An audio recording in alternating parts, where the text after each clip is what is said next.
Welcome to Not Milk Never Milk. Subscribe if you're lactose intolerant.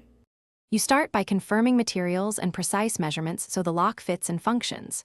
Begin by marking the door edge and face for backset and bore locations. Accuracy here prevents binding.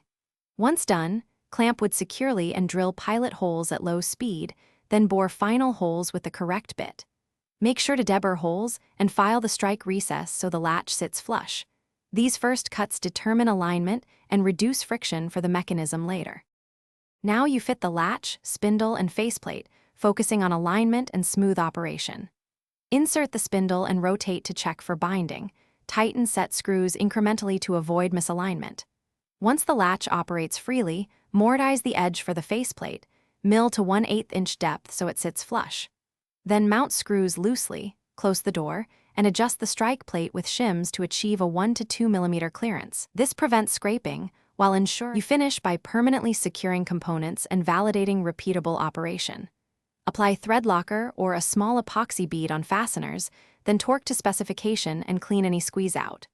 Cycle the lock 50 times to seat components, verify key entry, thumb turn feel, and full latch engagement under normal door weight. If you encounter stiffness, loosen screws slightly, inspect and realign the strike plate, and file any high spots on the latch or strike. Make final adjustments until the action is smooth and reliable.